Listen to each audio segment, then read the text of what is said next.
Fantastic. So, what I'm delighted to do is to introduce and welcome to the platform Lowri Evans. Are you with us? You're with us. Fantastic. DG of DG Mare. So great to have you with us. So let me just wrap up. I won't speak too long, but let me start by thanking you all for coming. So without you and your enthusiasm and your actual commitment, this event would not be the success that it is. I heard back from my new commissioner, Carmelo Vela, who had a great time here yesterday with you. He's discovered the community action part of his new portfolio, and he liked it a lot. And in DG Mare, we are delighted he likes it a lot as well, because now we can guarantee that he is right behind his new policy for the rest of his mandate.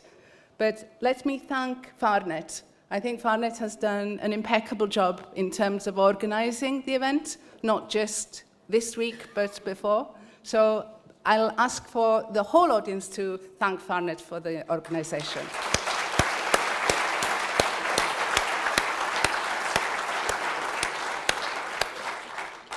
So what's the message from the policy side? I think is to try and sum up, I think, what people have been saying for the last couple of days, no? So we have the new generation of EMFF programs, the operational programs, just taking shape now, being adopted, being worked on. And we hope that everything is going to be in place by the end of the year. So Latvia was the champion. Well done, Latvian people. Their operational program was already adopted at the end of last year. And we will have the Netherlands, Austria, and Malta any minute now.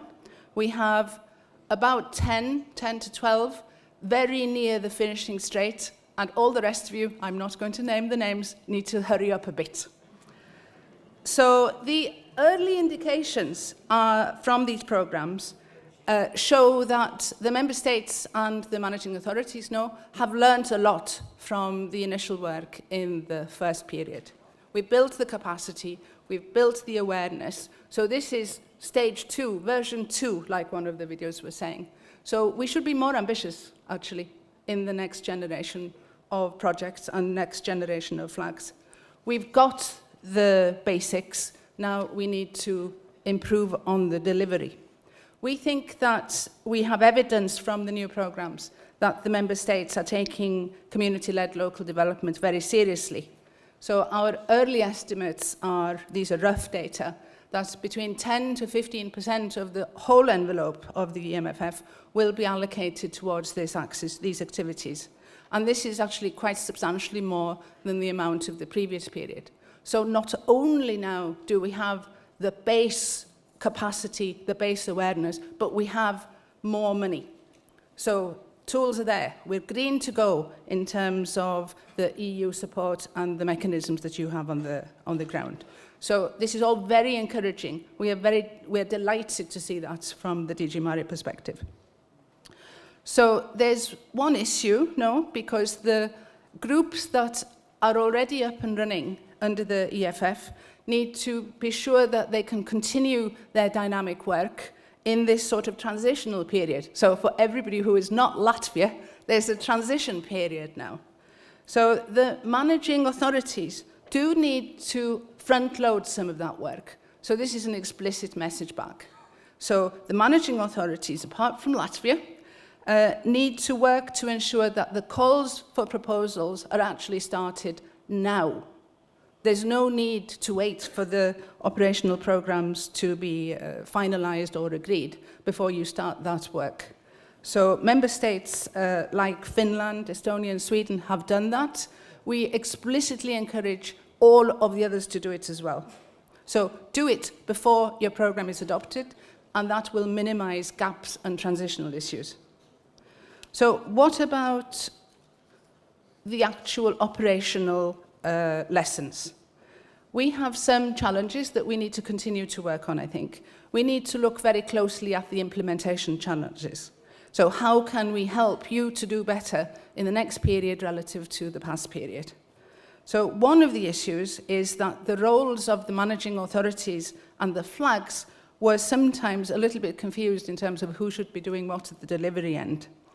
And we think that the new legislative framework is clearer, but we need to be sure now, collectively, that this clarity is translated down to local level. So your feedback on that, I encourage you to give us the feedback so we can help facilitate that much necessary clarity. So let's get it right from the beginning of the next programme rather than halfway through, which we did in some cases. Then Joy mentioned this part. We have a policy objective of aiming for greater diversity in local partnership this time round. And the new rules stipulate that the partnerships can't be dominated by a single interest group. So in some member states, the representatives of the fisheries sector obviously play a central role in the flags. And this is very positive and it should continue.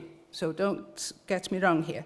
But we will have a challenge, a management challenge, so let's be open about it, in managing a transition towards something wider which still has a big amount of fish in it. So let's be aware of that challenge and let's tackle that together. But we absolutely must not lose the fisheries stakeholders in this process. So Joy said, cherish the fisheries voice. I completely agree with her. So another message is quality. So because we have learned the initial lessons, we actually now have no excuse but to develop even better quality projects for 2014 and beyond. So from the beginning, we need to be sure what is the added value, what are the results, what are the outcomes that we're aiming for. And I think it's good to have an explicit focus on jobs and growth for the area that you're working in. So these projects do need to contribute directly or indirectly to jobs and growth. I think this is what people are expecting from us. So whether it is in fisheries, value added of fisheries, or diversifying income streams of fishermen, or wider, like the climate change challenges that we've been talking about today, I think that you have permission to go as wide and as ambitious as you want. So occupy the space. Be the pivots for change in your local areas that you absolutely have a good platform to be now. And then for the Commission, I think we have continuing homework. We obviously need to be continuing to facilitate the networking dimension of all of this work, bringing you together, facilitating the transmission of good ideas, what's worked in one place, making it accessible to everybody all across Europe. We will continue to facilitate the exchange of good practice and innovative ideas. So this sort of event and what we do on the internet is absolutely key to that. We have so much possibilities to leverage off each other's innovation, and that's a job that the Commission has to take very seriously, and I promise you that we will do that, with the help of FARNet, obviously. We need in the Commission, to pick up one of the dimensions that Elisa said, to continue to help with the engagement with the other funds. This is a multi-fund approach now. So in Brussels, we have, in our legislative instruments, demolished the silo walls between the various funding instruments. But you need to tell us about what is the state of play on the ground. If these silo walls are not being demolished at local, regional, or more likely national level, tell us, and who knows, perhaps we can even help. So let us know what is happening. Give us the feedback.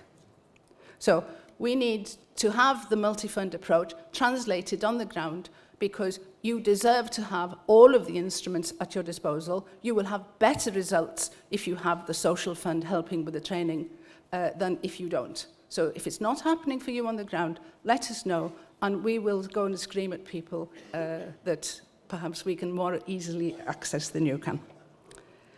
And then my Mr. Timmermans promise, perhaps, is that we also need in the Commission to understand that we are continuously in the simplification business.